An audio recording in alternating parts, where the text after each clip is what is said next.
Dios les bendiga, apreciados hermanos y amigos. Aquí estamos una vez más con ustedes en Hablemos de Apologética, defendiendo nuestra fe.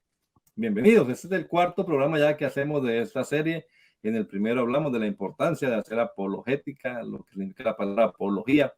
En el segundo estuvimos hablando de por qué creemos que la Biblia es la palabra de Dios con las pruebas externas que lo demuestran. En el tercero, por qué creemos que la Biblia es la palabra de Dios con pruebas internas en la misma escritura. Y hoy tenemos un tema muy especial acerca de la historia del texto y del canon del Antiguo Testamento. Luego hablaremos acerca de la historia del Nuevo Testamento, pero es interesante que conozcamos un poco más acerca de la Biblia, y para eso estamos aquí con nuestros pastores, amigos, compañeros, el hermano William Díaz desde Aruba y el hermano John Freddy Otálvaro desde Chelsea, aquí en Boston, en el estado de Massachusetts. Bienvenidos, hermano William, Dios le bendiga. Amén, hermano Adonai, un placer saludarle una vez más. Gracias a Dios por esta oportunidad.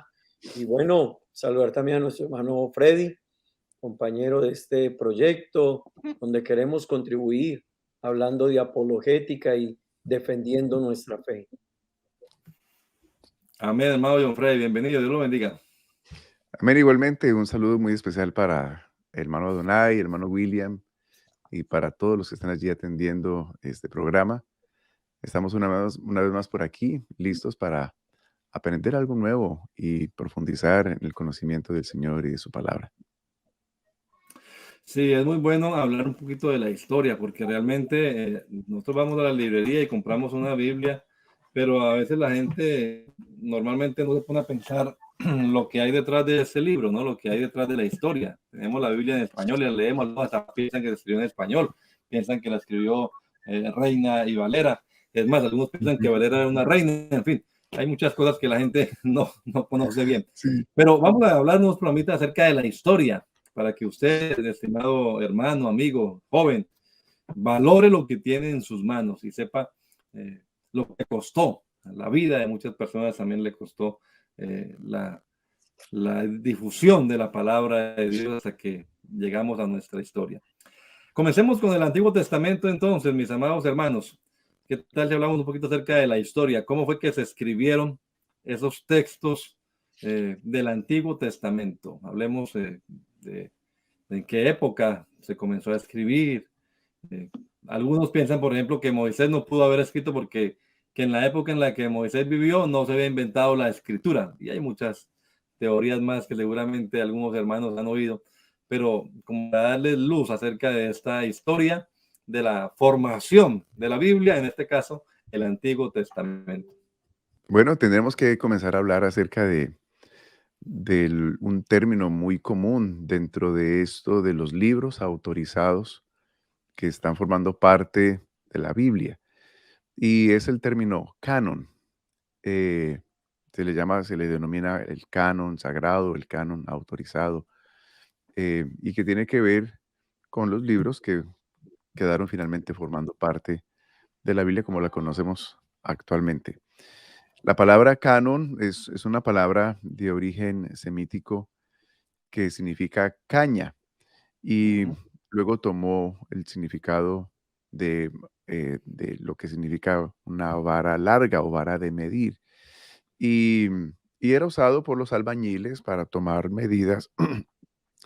Y el significado finalmente, pues, lo que indica es em, que, que los libros que van a formar parte de la Biblia tienen que pasar por cierta medida, o tienen que ser, em, tienen que calificar para poder pertenecer a esa lista de libros autorizados. Entonces, la pregunta que me dice el hermano Adonai que nos ocupa en este día es que hablemos un poco acerca de por qué tenemos el Antiguo Testamento formado de esa manera y estructurado de la manera que lo tenemos en la Biblia. Y, por qué proceso fue, qué pasó para que al final quedara tal como lo conocemos. La palabra canon viene a ser sinónimo de norma también, finalmente, como los que cumplen con la norma o con el estándar, ¿no? Una medida exacta, pero no sé si pudiéramos nosotros recordar de pronto qué normas existían o cuáles son los requisitos para que un libro forme parte del canon del que estamos hablando, o si porque lo escribió fulano ya es sagrado, en fin. Entonces, como qué orientación podemos darle aquí a los hermanos. También hay muchos que piensan que podrían faltar libros, ¿no? Podrían faltar libros que se perdieron, que falta el libro de Hasser, el libro de las batallas de Jehová y otros libros que la Biblia menciona por allá. Entonces, todo esto es bueno que lo conozcamos, hermanos, y que tengamos nosotros suficientes herramientas como para explicar y defender lo que creemos, que la Biblia es la palabra de Dios y que no faltan ni tampoco sobran libros. Ese es como el objetivo de estas charlas en estos días. Hermano William. Bueno, hermano Adonai, hermano Freddy, con base en lo que se está diciendo, en la palabra, el significado de la palabra canon, que era caña de medir, y bien lo explicaba ya el hermano Freddy, ese era precisamente traído al canon bíblico, era uno de los requerimientos que se necesitaba para poder demostrar la veracidad de los libros que había. Y valga la pena decir, es que no solamente eran los libros que nosotros tenemos, de los que hoy tenemos en mención. Realmente fueron muchos los escritos que trataron de que se incluyeran dentro de ese canon bíblico, y muchos ofertaron cantidades de libros históricos con algunas bases históricas interesantes, pero que a la hora de traerlos a lo que se estableció y al nombre que se le dio, canon, que es vara de medir, entonces al establecer esos parámetros, realmente esos libros no reunieron las condiciones. Quizás eran libros ricos en historia, en vivencias, contar épocas, historias de reyes, pero que no pasaron la prueba del canon. Y dentro de esas pruebas que se pedía para el canon, bueno, son variadas, son diversas, pero para ser parte de ese estudio del canon, partamos de ahí, se exigía que fuera judío quien perteneciera a ese proceso, porque a ellos se les reveló Dios y los judíos no iban a aceptar de nadie más otro pensamiento de revelación. Aparte de eso, se necesitaba demostrar que cada libro realmente no viviese una contradicción, y valga la pena, sin entrarnos en el tema, es por lo que se descartan precisamente los libros que se conocen apócrifos o deuterocanónicos, precisamente porque ellos mismos entran a contradecirse el uno con el otro. Traigo solo un ejemplo, la segunda carta de los Macabeos en el capítulo 15, versículos 38 al 40, el escritor pide excusas por lo aquí escrito, si no ha salido como él bien quisiera. Y él dice que como así como es bueno mezclarle al vino agua, así es bueno a la palabra mezclarle algo. Entonces esos eran algunos de los requerimientos que se tenían precisamente. Uno, que quien participara del canon fuera judío porque conocían la historia. Dos, que los libros no podían tener contradicción el uno con el otro, porque si es palabra de Dios y trae un autor que es Dios, aunque fueron diferentes escritores, un margen de cerca de 40 escritores, no podía tener contradicción. Pero también vienen otros elementos, y es pruebas que se hacen precisamente a esos escritos para demostrar en su proceso de recopilación que lo que se hablaba en esa época y en ese momento estaba de acuerdo con el tiempo, la cultura y la historia. Y cuando hablamos de ese canon bíblico, hermano Adonai, hermano Freddy, tenemos que hablar de precisamente tres clases de escritos. La ley que se conocía como la Torá, que fue aceptada después de que ellos vinieron de la deportación de Judá, después de la cautividad, por allá cerca del siglo V, ellos están viviendo esta experiencia y ahí se acepta la Torá. Luego vienen otros que son los profetas y luego los salmos, para terminar casi que aceptándolos por allá en el siglo I después de Cristo, en uno de los concilios, más precisamente en el de Hagnia.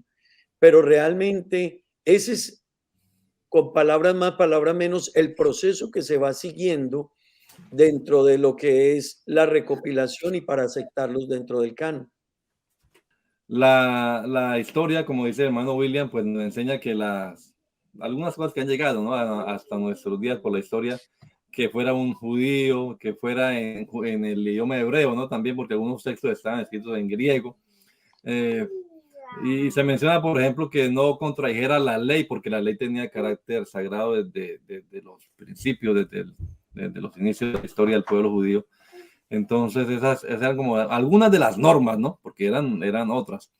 Y, sin embargo, a mí me gustaría que habláramos un poquito como del proceso, porque hay gente que piensa, por decir algo, que fue un rabino el que decidió, así como dice luego de Constantino, del Nuevo Testamento, etcétera, que fue algún rabino y que de pronto fue porque le pagaron, porque aprobara este libro, desaprobara este, porque metiera a Ruth, pero sacara aquel. Entonces, como que nos afianzáramos nosotros en que entendiéramos que quien guió todo este proceso fue el Espíritu Santo y que fue eso, un proceso, ¿no?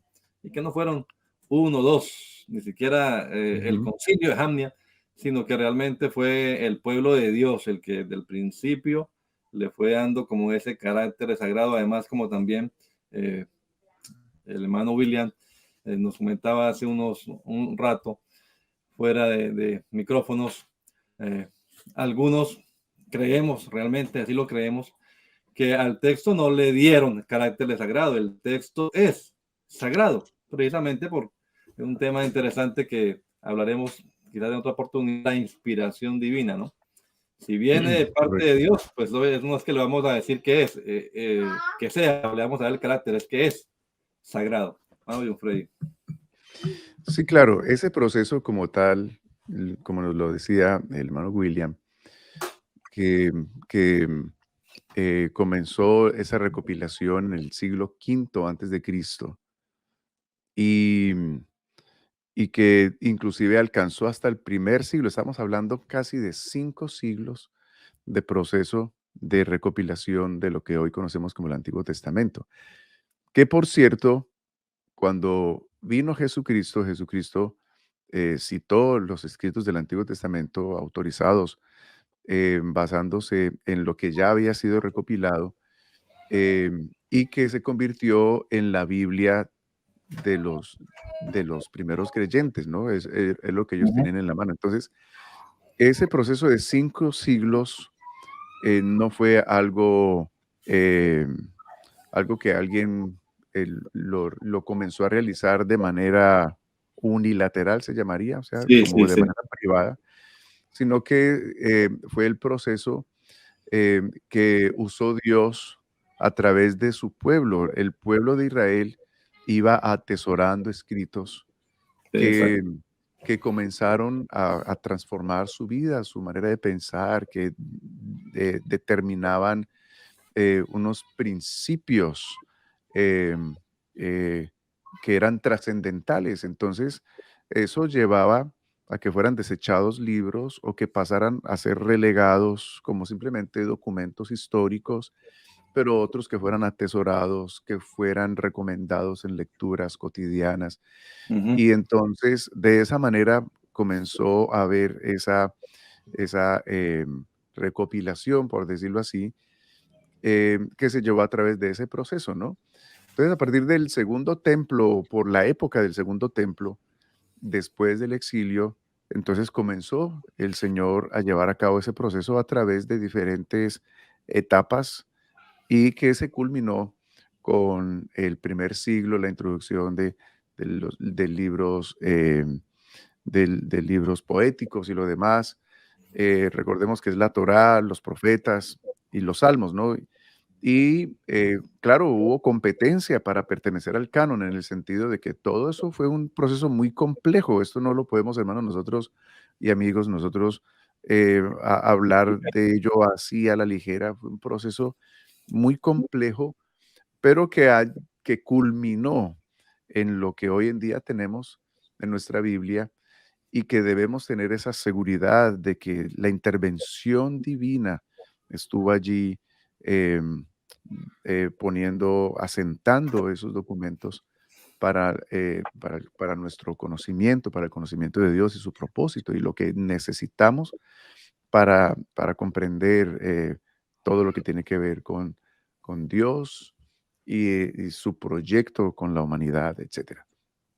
Yo quisiera, hermano Adonai, Sí, continuar un poquito ahí con lo que está diciendo el hermano Freddy. Él viene hablando del proceso y quizás solamente lo dejamos hasta el siglo primero después de Cristo, pero realmente decirle a todos nuestros oyentes que no solo allá se va culminando ese proceso de aceptación y reconociendo todo lo que es la Biblia hebrea y lo que ellos aceptaban y tomaban, pero a través de los siglos y de los diferentes periodos de tiempo, se ha buscado revisar si eso que se aprobó allá realmente fue cierto o solo fue algo de la época, pero una vez más ratificamos que Dios es el autor de la escritura y del texto sagrado, porque aunque se han hecho concilios y se han hecho revisiones y se han hecho a través del tiempo diferentes análisis, se han evocado incluso testigos mm, para darle seguridad y afianzar la escritura, pero cuando se miran todos esos testigos, se habla de al menos 7 testigos en los procesos ya posteriores, que entra la Septuaginta, que fue la Biblia, la versión de los 70. Se habla ya muy posteriormente, para el año 1947, cuando se descubren los rollos del Mar Muerto, que no vamos a entrar en ellos y en algún momento hablaremos. Se habla del testigo precisamente Jerónimo, se habla de otra versión siríaca de la Biblia, la Peshita, se habla de los Targúmenes, se habla del Pentateuco samaritano. Pero quiero traer todo esto para decir que aunque han sido esos también parte de estudios, se ha concluido que lo que se tomó desde allá de cuando vinieron del cautiverio, cuando se acepta la ley, la Torá, los profetas, cuando se aceptan los salmos y luego se hacen todas las revisiones y lo que se ha descubierto en todo este otro proceso se ha comparado con esos documentos iniciales, se termina concluyendo que efectivamente es el canon que ha cumplido los estándares que se fijaron para darle medida y que después de un meticuloso y delicado y exhaustivo proceso de investigación se ha Ujú. concluido que es palabra de Dios. Y permítame decirle a los oyentes, esto no es una determinación de que vamos a aceptar el canon, estos 66 libros, 39 el antiguo, 26 el nuevo, simplemente porque nos pareció. 27. Hay todo un proceso de estudio, de análisis, de seguimiento, de investigación, de análisis de pruebas, de documentos antiguos, documentos que se encontraron en el siglo XX, pero vamos a corroborarlos y todos llegamos con ellos a la misma conclusión. Es la palabra de Dios y es el texto que tenemos hoy y que aceptamos como palabra de Dios y como inspirado por Dios. Sí, interesante esto de aclarar lo que dice el hermano William, que no es nada más por capricho nuestro, porque se nos ocurrió, porque así nos dijeron, sino que hay pruebas y hay evidencias, Ujú. como el mismo hermano William dice, algunos testigos, entre esos cabe resaltar pues los rollos del mar muerto, que no es el tema de hoy, pero que es interesante ese temita, sobre el desarrollo posterior del canon. Yo quiero volver atrás Ujú. otra vez, porque en esto de que no fueron una persona ni siquiera varios los que leyeron el carácter de sagrado al texto, quiero resaltar, por ejemplo, la ley, la norma que dio Moisés, cuando Moisés trajo esas palabras, que realmente pues el pueblo no dudaba de que eran palabras de Dios, era el pacto que Dios hacía con su pueblo. Esos textos de la ley, esos documentos, ya de inmediato no necesitaron concilio, no necesitaron debatir nada. Si mencionaba el nombre de Dios o Yahvé o Jehová, no sé qué, para meterlos, eso ya era el documento sagrado, documento pues de carácter espiritual normativo, ese Ujú. canónico. Así que más adelante en la historia, en la época de los reyes, por ejemplo, ellos acudían a ese texto, ¿verdad? Los sacerdotes acudían a ese texto, los levitas, pues para guiarse, orientarse en la voluntad de Dios. Luego vinieron también otros textos que ya hablamos acá, como por ejemplo los de Jeremías. A mí me llama la atención que el pueblo en el exilio estaba pendiente de lo que Jeremías había escrito. O sea que Jeremías no era tenido por ahí como cualquiera parecido, sino Jeremías era tenido Ujú. pues como profeta de Dios. Es un ejemplo nada más, hay varios. Pero el pueblo andaba pendiente de lo que Jeremías decía. 70 años estaban en los documentos, ¿no? Ahí la Biblia, Sí, en las pruebas internas, se demuestra que ellos consultaban el texto para ver hacia dónde iban. Entonces sí, fue realmente un proceso guiado por el Espíritu Santo más que por una persona o un grupo de personas. sí, es correcto. Lo que dice es, Daniel citó a Jeremías Ujú, y eso nos habla de que eso de la recopilación fue un intento que se llevó a cabo, eh, sí, siglos atrás, inclusive desde antes del regreso del exilio, ujú, pero claro, de una manera muy básica, ¿no? Pero ya se atesoraban libros y se citaban. Y, y entonces eso pues lleva a desembocar a lo que hoy en día conocemos.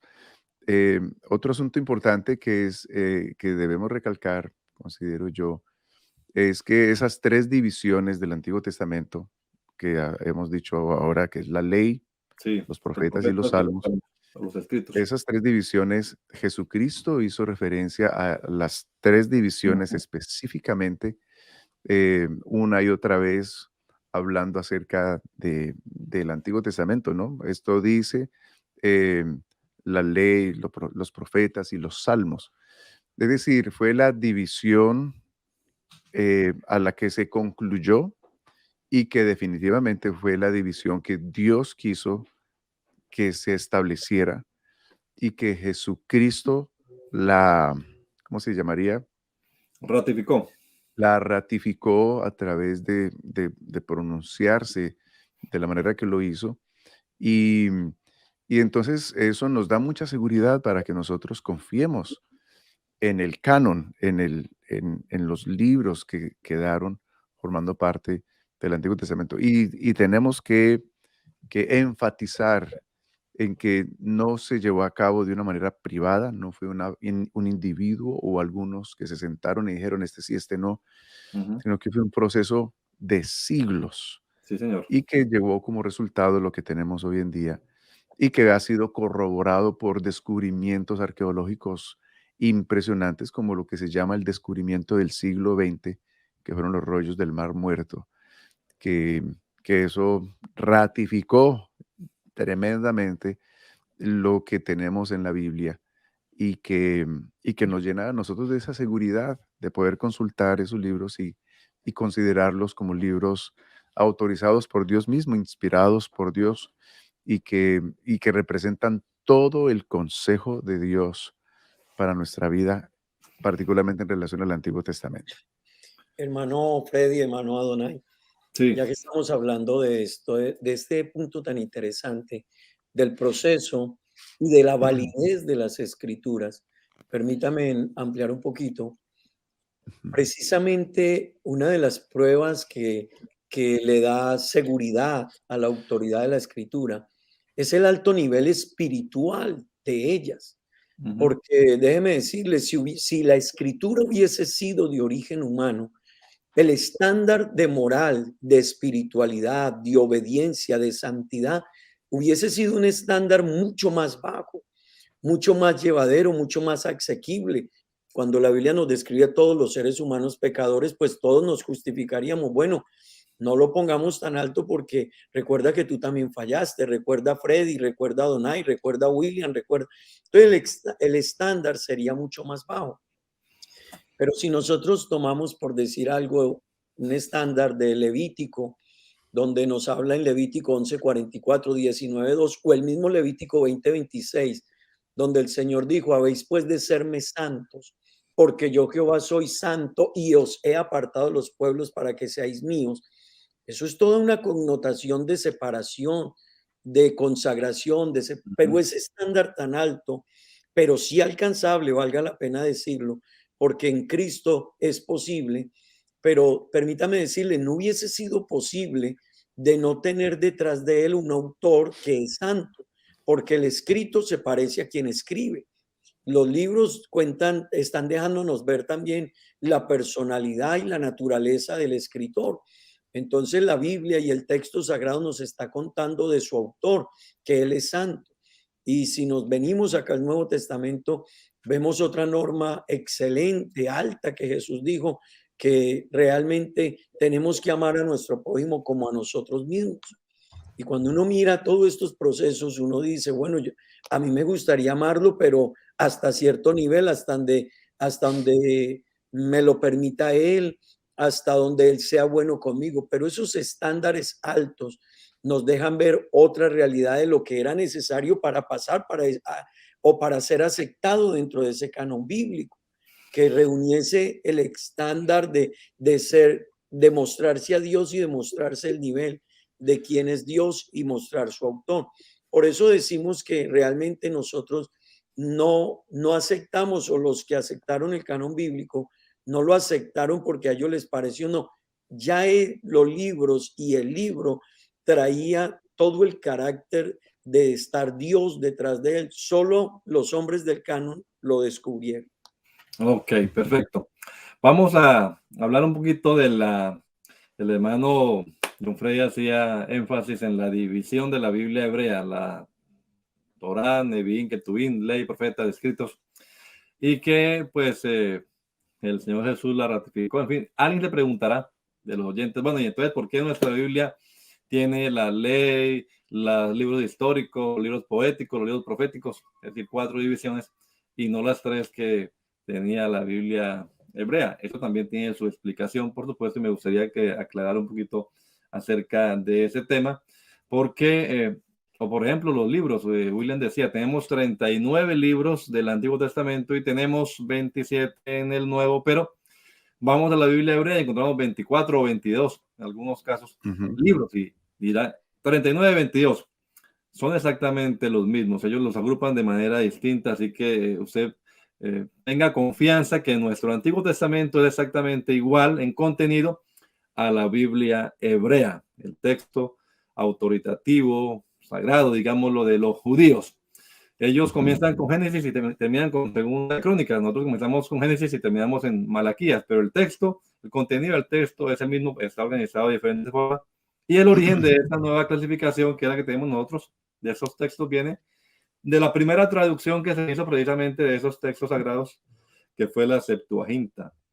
Esa es una versión, una traducción de la Biblia que ocurrió alrededor del 200 antes de Cristo aproximadamente en la ciudad de Alejandría. ¿Podemos hablar un poquito acerca de eso?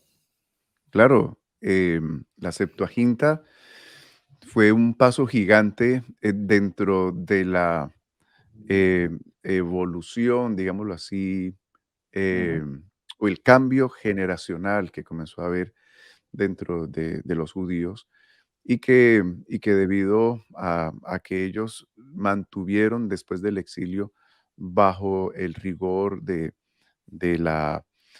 imperio que estaba en ese momento eh, pues en auge, ¿no? Con el poder.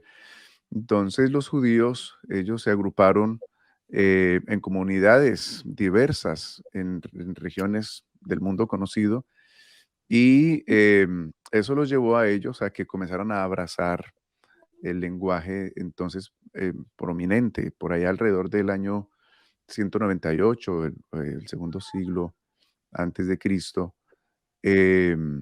Entonces, es una leyenda, ¿no? Es decir, no se tiene a ciencia cierta cómo fue que se llevó a cabo, pero se considera que el término Septuaginta proviene de que 70 o 72 ancianos judíos viajaron desde Alejandría a Jerusalén con el propósito de traducir la Biblia del hebreo al griego.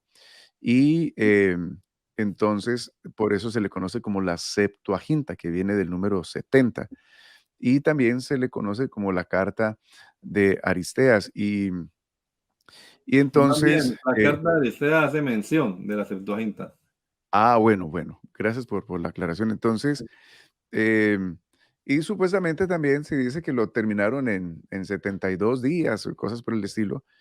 Pero el punto importante aquí es tener esa traducción al griego, que sería ya el idioma que se estaba, que era el idioma del imperio o el idioma oficial, ¿no? Y entonces eso llevó a que la Biblia, en este caso el Antiguo Testamento, o los libros autorizados, que por cierto, yo me acuerdo muy bien que leyendo sobre esto, los judíos, leía yo que ellos nunca pensaron en determinar cierta cantidad de libros como los autorizados, pero de repente eso se comenzó a convertir exactamente en eso y se selló ese sello, ese canon, Claro. perdón. Y, y entonces ahora tenemos esa recopilación trascendiendo a la nueva generación, personas que hablaban sobre todo el idioma griego, Ujú. y que cuando vino Jesucristo era la Biblia que se consultaba, ¿cierto? La Biblia que tradicionalmente se leía y la que los primeros creyentes, el apóstol Pablo y todos los demás, usaron para citar como autoridad escritural para, para ellos sobre eso edificar el resto de la revelación divina. Yo quisiera, Bien, sí, William. hermano, eh, bueno, qué buena la explicación que nos da el hermano Freddy con respecto a la Septuaginta. Y quisiera tomar la otra pregunta que el hermano Adonai planteó, porque nos planteó dos preguntas. Una, la Septuaginta, que creo que la explicación es vasta, es buena. Pero hablar sobre esa Biblia hebrea, porque Adonai hablaba sobre que tenemos la misma Biblia hebrea, sin embargo, la Biblia nuestra tiene 39 libros, pero los hebreos hablaban de 24 y de 22 libros. Básicamente, la explicación para ello es, no tenemos más que ellos, ni menos que ellos. Lo que pasa es que en su recopilación, algunos recopilaban en 24 libros los 39 y otros más ajustados, porque el alfabeto hebreo tiene 22 letras, entonces redujeron los 39 a 22. Pero cuando digo los redujeron, no es que se quitaron de esos libros. Lo que pasa es que tenemos diferentes Claro. apreciaciones de verlo. Para ellos, los libros históricos, que para nosotros son 12 libros, entonces de Josué, Jueces, Ruth, primera y segunda de Samuel, primera y segunda de Reyes, primera y segunda de Crónica, Esdras, Nehemías, esos libros históricos que nos están hablando precisamente, para ellos esos libros los resumen en un libro. Entonces, ellos toman los libros históricos del antigüedad, toman los profetas y los resumen a un libro. Toman Jeremías con Lamentaciones, lo tornan un libro. Ellos unen a Los 12 profetas menores. los profetas menores, los vuelven un libro. Ellos toman a Josué y a Jueces, los vuelven un libro. Ellos toman incluso los libros que nosotros tenemos divididos como primera y segunda de Samuel, primera y segunda de Reyes, para ellos es un solo libro. Entonces, de esa manera ellos los recopilan, Distribuyen. le dan una distribución diferente, pero valga la pena aclarar, no tenemos un libro más o un libro menos de la Biblia hebrea.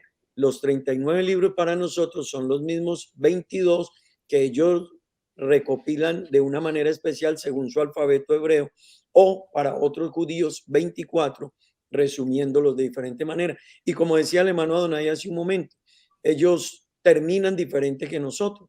Quizá para nosotros termina con Malaquías, el Antiguo Testamento, pero para ellos termina con Segunda de Crónicas. Y Jesús precisamente hace una recopilación también de eso. Jesús cuando menciona dice, desde la sangre de Abel El y... justo.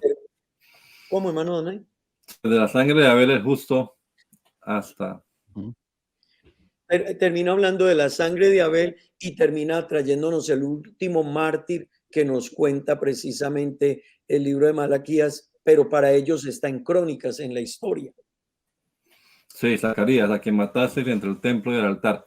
El primer homicidio y el último homicidio que registra el texto sagrado de los judíos, que sería para nosotros como decir de Génesis a Apocalipsis, más o menos, es la referencia que da en su discurso, en su relato del Señor Jesús respecto a esto. También quiero decir que vale aquí recordar, acotar, que en la Septuaginta también los judíos, aquellos de Alejandría, agruparon, metieron allí otros textos más que también los judíos tenían, no en el carácter de sagrados, porque repito, ya esto queda claro que estaban estos textos, estos 24 o 22, depende cómo lo reagrupemos, normativos, aunque finalmente pues el sello definitivo, digamos, para la comunidad judía va a llegar hasta el concilio de Jamnia, pero ya hemos hablado de un largo proceso. Pero había más textos, eso no fue que los judíos nada más hicieron 22 libros o 24, ellos habían escrito muchos textos. Y en la época en la época de los griegos, de la que estamos hablando, en este periodo intertestamentario, pues hubo también mucha literatura. Algunos de esos textos se metieron dentro de la Septuaginta, ¿verdad? Y de allí vienen la teoría que tienen algunos, que hay un canon griego y un canon hebreo, o la clasificación que también le da, ya mencionaba William acerca de eso, los llamados libros deuterocanónicos, que no forman parte de nuestras Biblias, aunque vale también decir que en las primeras versiones que hubo de las traducciones de la Biblia al español, aparecían también los textos deuterocanónicos, pero con esa clasificación, ¿no? Deuterocanónicos, es decir, se daba la diferencia entre los textos sagrados para los hebreos y otros libros que algunos consideraban deuterocanónicos, como de un segundo canon, sin que realmente pues haya un tal segundo canon. Bueno, pues no sé si hay algo más para acotar respecto a ese puntico o avanzamos con el siguiente. Adonai, solo decirlo, ya que tocas un poquito los libros deuterocanónicos, realmente los aceptaron o como decía Adonai, los fueron inmersos dentro de ese canon de la Septuaginta, porque para ellos tenían alto contenido histórico y en algunos aspectos fiel en cuanto a la historia, pero realmente no son aceptados dentro de lo que hoy tenemos como nuestra Biblia, porque son libros que terminan contradiciéndose entre ellos mismos o se contradicen con el resto de la palabra de Dios. Y vale la pena decir que la palabra de Dios no se contradice. Entonces, uno era el ejemplo que yo traía de Segunda de Macabeos, donde el capítulo 15, 38 al 40, el escritor pide excusas por lo escrito. Pero también en el libro de Tobías, realmente es un libro que se descarta a sí mismo porque se muestra un acto mentiroso. También cuando uno va mirando los otros libros, va encontrando que cada uno de ellos va presentando algunos elementos. En uno de ellos encontramos, no recuerdo si es en Tobías o en Barú, que se habla de tomar un pez y que si se toma, se saca el corazón del pez. En Tobías se habla de eso. Exacto, gracias. Sí, en Tobías capítulo 6, si se toma el corazón del pez y se pone al humo, a quemar al humo, entonces dice que ese humo que expide de allí, entonces ahuyenta a los malos espíritus. Pero cuando uno trae eso al contexto bíblico es un concepto agorero.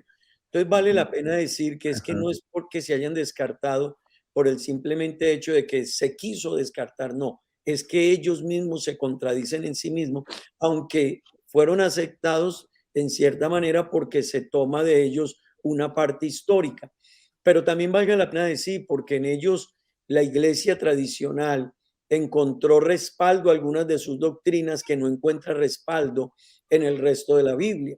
Entonces fueron inmersos también posteriormente dentro ya del canon y dentro de otras versiones, porque encontraron en ellos algunas fuentes que a ellos les servía para sus doctrinas. Bien, ¿vas a decir algo respecto a esto mismo, hermano John Freddy, o avanzamos? Avancemos, pienso que hemos Bien, cubierto. el punto que vamos a tocar ahora, y creo que será el último ya de esta charla, que bueno, espero yo, hermano, haya sido edificante para ustedes, es acerca de la confiabilidad. ¿Se puede confiar en lo que dice el Antiguo Testamento? Pues quizás en otra oportunidad veremos la confiabilidad textual para hablar del texto masorético y la comparación con el texto que descubrieron en Qumran 200 antes de Cristo. Pero vamos a hablar, ¿son originales los textos? ¿Realmente Moisés los pudo escribir? realmente fue por inspiración divina o más bien, como se ha oído también, son copias de textos más antiguos que existían y que seguramente Moisés conocía y entonces los fue metiendo. A ver, vamos a darle la palabra de Mao John Frey. Bueno, sí, la confiabilidad de la Biblia es un tema también que se le debe dar la relevancia, la importancia, porque pues particularmente hoy en día, yo pienso que ha sido un asunto de todos los siglos y todas las edades, que la Biblia ha sido atacada, particularmente en eso, lo confiable y lo demás. Bueno, sí podemos confiar en el texto sagrado. Una de las cosas que me gustaría traer a colación aquí es acerca de todo, de todo la, de todo el proceso que nosotros conocemos acerca de las copias que se debían, eh, las copias o más bien, ¿cómo se diría? Todo el proceso que el copista tenía que llevar a cabo para asentar una copia oficial de un libro de la Biblia. Sí. Con solamente eso podemos nosotros tener una enorme confianza en que lo que tenemos es lo que en el comienzo u originalmente se, se tuvo la intención de escribirse, ¿no? Y estamos hablando de que los que iban a copiar, pues en esa época no había imprenta, no había nada de eso, era escribir en pergamino o en Manuscritos. papiro, eso. Y el que iba a copiar el texto, el rollo, entonces tenía que ser una persona consagrada para eso y, y- y había un conteo de letras muy riguroso.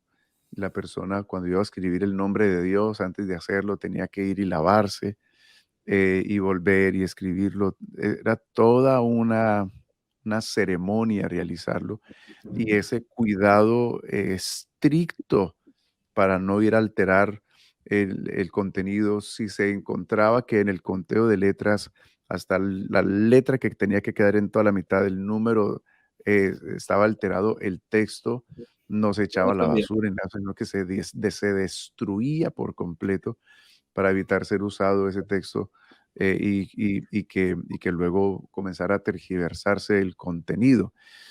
Eso por un lado. Por otro lado, pues realmente es muy difícil eh, aseverar la autoría, particularmente de los libros de la ley que se les atribuye a Moisés.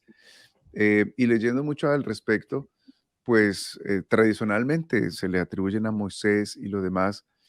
em, eh, pero, por ejemplo, cuando se habla acerca de libros más antiguos, Ujú. que contienen relatos parecidos a los libros, particularmente, por ejemplo, Génesis, el diluvio. Sí. Em, Dicen, ahora sí descubrimos la verdad. sí, entonces, por ejemplo, los sumerios, por ejemplo, estamos hablando nosotros de que el canon del Antiguo Testamento fue recopilado más o menos hacia el siglo quinto antes de Cristo. Em, pero tenemos relatos del diluvio en tablillas cuneiformes escritas por los sumerios que datan de 2000 años antes de Cristo. Ahora, también sabemos que los libros, que la Biblia tiene libros que datan aproximadamente del año 1600 antes de Cristo, pero 1600. todavía están mucho más acá. Entonces, eso lleva a algunas personas a decir que la Biblia, yo el otro día vi un hombre diciendo, la Biblia es un gran plagio, la Biblia es un plagio Ujú. porque tomó historias de los sumerios y de esos pueblos antiguos, y los ugaríticos y todo eso, y, y, y recopiló y formó su propia historia. Pero no, realmente si se hace un estudio, si se hace un estudio concienzudo y si investigas profundamente dentro de las ciencias bíblicas y lo que los expertos dicen al respecto, eso inmediatamente se descarta, porque hay, por ejemplo, una historia como conocida de la historia, ¿cómo es que se llama? De la leyenda de Gilgamesh, que Ujú. fue escrita por ahí en el año 650 antes de Cristo, unas tablillas enormes con toda esa historia. las epopeyas, ¿no? Epopeyas de Gilgamesh, algo así, Sí. y que habla de Un una gran personaje inundación. parecido a Nimrod, un personaje que se puede comparar con Nimrod y Semiramis, en fin, de ahí vienen algunas historias así, pero también creo que habla del diluvio. Eso, entonces habla de una gran inundación. De por sí la historia, los que la han leído la catalogan como una historia absurda. Es una historia finalmente algo tonta, permítame decirlo así, por lo que se persigue, por lo que el personaje persigue y a la final pierde la eternidad o la inmortalidad por una razón absurda. Y bueno, son cosas, es una leyenda. Pero lo curioso es que habla de un relato de un diluvio y también relata, por ejemplo, que estando en el barco con animales, entonces, eh, para comprobar que ya había tierra seca, mandó una paloma, muy parecido al relato del diluvio que tenemos en Génesis, y luego que el barco quedó en una montaña, también muy parecido, pero las similitudes son mínimas en comparación a todo el resto del texto, por un Claro. lado. Y por el otro lado, el relato del diluvio realmente es un relato que existe en la mayoría de culturas milenarias, los Ujú. hindúes, los Sí, orientales, en los chinos y otras culturas contienen el relato del diluvio, por la sencilla razón de que fue un evento que impactó a, a a la raza humana y que como todos provenimos de Noé, en este caso, que fue el único sobreviviente con su familia, pues la, la la historia, tradición oral pues llevó la historia de generación en generación. claro. Entonces no es nada raro encontrar escritos por otros lados del evento. Es como si hoy en día nosotros habláramos acerca de, ¿sabes tú? Le preguntamos a alguien, ¿sabes tú lo que pasó? ¿Has escuchado tú acerca de las Torres Gemelas, del ataque a las Torres Gemelas? Eso fue un evento que impactó al mundo entero y que todo mundo en su cultura que haya tenido acceso a tecnología, a la televisión y las escenas de lo que pasó el 11 de septiembre del 2001, todo el mundo pues tiene el relato y puede contarlo y transmitirlo. Yo se lo he contado a mis hijos porque ellos están muy chiquitos, ellos no se acuerdan, y ellos se lo contarán a sus hijos y, y será algo muy común. Entonces, eso fue algo muy común. Entonces, no podemos nosotros decir que la Biblia plagió de otros pueblos o de otras culturas eventos como esos porque fueron cosas que impactaron completamente la historia de la raza humana y entonces la historia se fue de generación en generación. Lo que tenemos en la Biblia es la historia desde la perspectiva de Yahweh, del Dios de los judíos, del Dios poderoso, del Dios de Abraham, de Isaac y de Jacob, lo cual es la historia real porque estamos hablando del Dios que creó todo cuanto existe y que preservó esa historia y enfatiza los elementos más importantes de esa historia para desembocar en la salvación y lo demás, que es lo que nos compete o que Dios le interesa que el Ujú. ser humano tenga conocimiento. Quiero añadir un poquito más acerca de otro puntico. Hay varios punticos que realmente lo que John Frey, ojalá si usted puede estudiar acerca de las ciencias bíblicas o la crítica textual también es muy importante que usted lo haga. Hay documentos buenos de las sociedades bíblicas que nos ilustran académicamente sobre estos asuntos y podemos respirar tranquilos de que tenemos un texto fidedigno, confiable y mente inspirado por el Señor. Es el asunto del Código de Hammurabi. Uno va al Museo de la Biblia allí en Washington y puede ver las similitudes, ¿no? Copian frases que están en el Código de Hammurabi y que están también en los textos de la ley. Y no, para mí, pues personalmente, como lo de la leyenda del Gilgamesh, todo eso lo que hace es comprobar más bien la realidad, la verdad, la veracidad del texto bíblico. Creo que para toda persona que tenga uso de razón, ¿cierto? Que tenga cierto discernimiento entre el bien y el mal, robar pues, va a ser malo. Quitarle una vaca a alguien, pues merece una multa.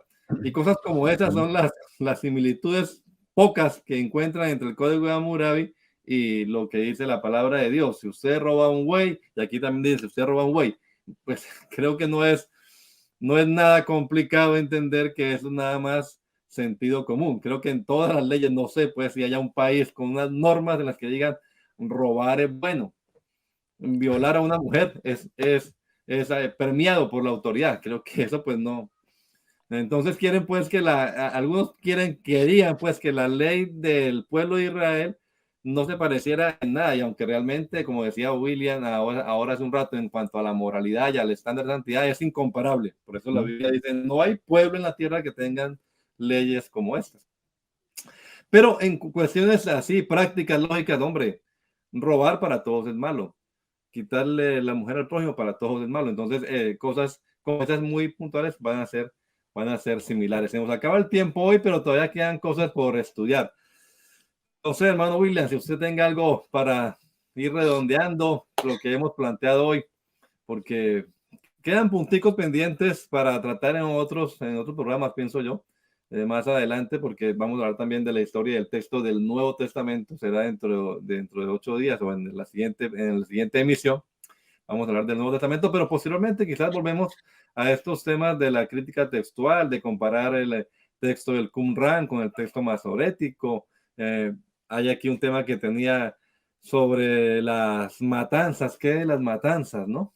Un profesor en la universidad me dijo, ¿cómo se les ocurre a ustedes que sea justo que yo, viviendo aquí en este apartamento, venga alguien y me saque de aquí, me mate y te quede con ese apartamento que yo construí? En fin, entonces yo me quedé pensando, ¿a qué está refiriendo? Pues está criticando a que el Señor llevó al pueblo de Israel a Canaán y expulsó a los que vivían allá y colocó al pueblo de Israel allí. Y piensan pues en las injusticias, ¿no? Entre comillas, las injusticias del Antiguo Testamento. Pero todo también tiene su explicación. El Señor habló de la maldad de esos pueblos y le dijo a Abraham, todavía no ha llegado a la cima, no ha llegado a la cúspide, pero dentro de 400 años ya será justo ante el Señor expulsarlos. Así que mientras llegue la maldad a su máximo esplendor, ustedes van a estar esclavos, pero después van a venir acá. Y usó al pueblo de Israel como un instrumento de justicia también, ¿no? El puntico de así, la gente cuestiona mucho por la ética que tiene hoy en día y a veces con ese anacronismo, ¿no? Con nuestra mentalidad del siglo XXI, derechos humanos, mentalidad occidental. Vamos allá a los tiempos del Antiguo Testamento, 3500 años atrás, y queremos con esta mentalidad occidental y posmoderna, digámoslo así, juzgar lo que pasó allá en el Antiguo Testamento, pero será tema para otra ocasión porque ya se nos acaba el tiempo. Hermano William. Gracias. Aquí escuchándolo a usted disertar. Hermano Don, hay 2 punticos breves. Sí. Uno, usted hace mención de la crítica textual. Para nuestros oyentes a veces la palabra crítica suena como negativa, ¿no? La miramos desde el lado negativo, pero para aclarar ese término, de cuando lo aplicamos a la Biblia, se hace más desde el punto o desde el análisis científico. Una crítica textual es un análisis profundo al texto desde diferentes corrientes, desde diferentes áreas para seguir el proceso de veracidad. Así que no es una crítica de ataque, sino de análisis. El otro punto es a lo que el hermano Freddy estaba hablando y el hermano Adonai continúa. Permítame decirle algo de la confiabilidad del texto, y lo mencionaba hace un momento, es el alto nivel espiritual de él.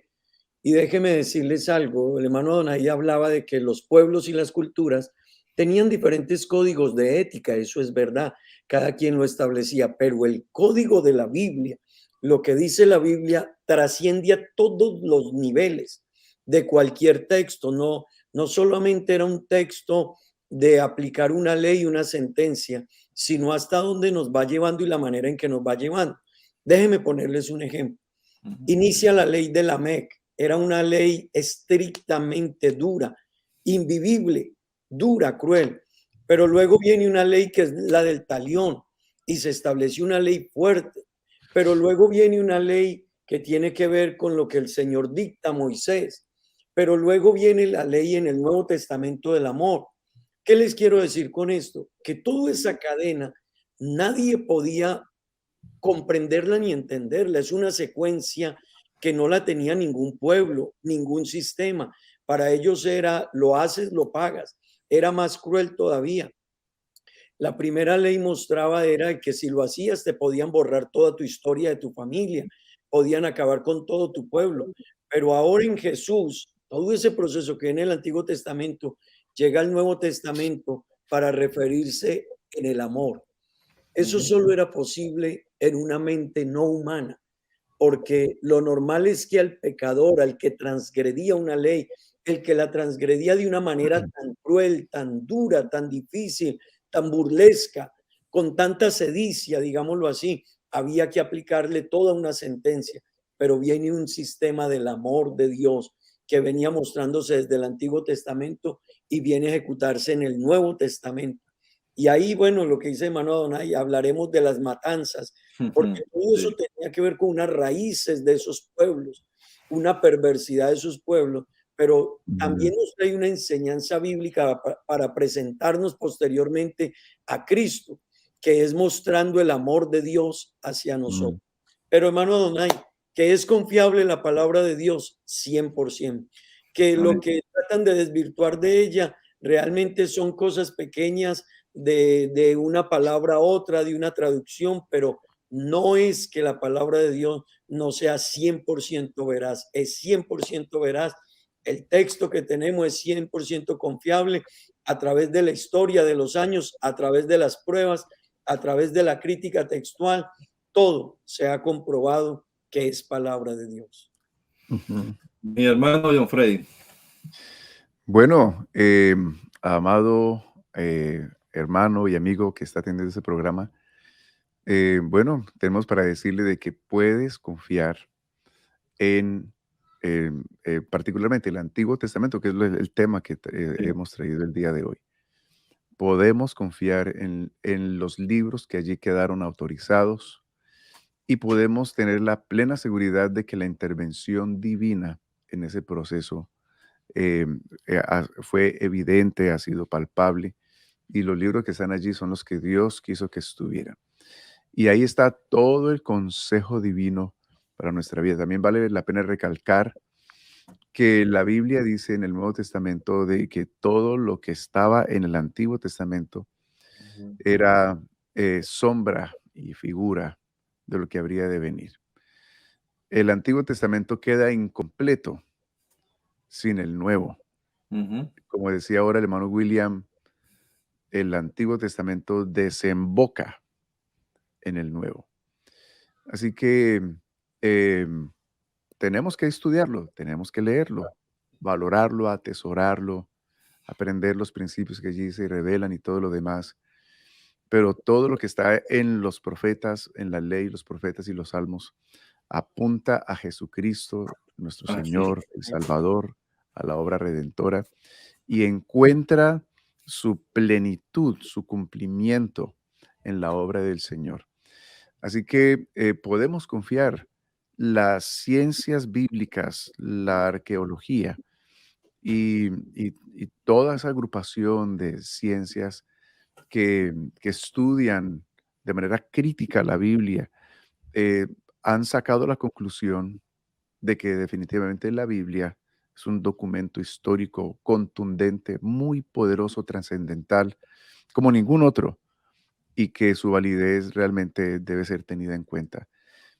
Para los creyentes, pues ya sabemos que su validez no es tanto, debe ser tenida en cuenta, sino que es mensaje de Dios para nosotros, es la palabra de Dios para nuestra vida. Leámosla, valorémosla y pidámosle a Dios que su Espíritu nos ayude a entenderla, porque vamos a encontrar en las Escrituras, como dijo Jesucristo, ellas son las que dan testimonio de Él. Así que bueno, gracias por atendernos en esa transmisión también. Le invitamos para el siguiente programa en el que hablaremos de la historia y del texto del Nuevo Testamento. Y muchas gracias por acompañarnos este rato acá. Le esperamos y ojalá si usted puede ver los programas anteriores, también los vea y que difunda estos programas entre sus contactos, porque queremos es ayudar, aclarar un poquito más y que los jóvenes, especialmente que son bombardeados con tantas filosofías, tantas teorías contrarias a la palabra de Dios, tengan herramientas para poderse defender. Dios les bendiga, mis amados hermanos. Bendiciones para todos. Gracias y paz. Igual, Dios les bendiga.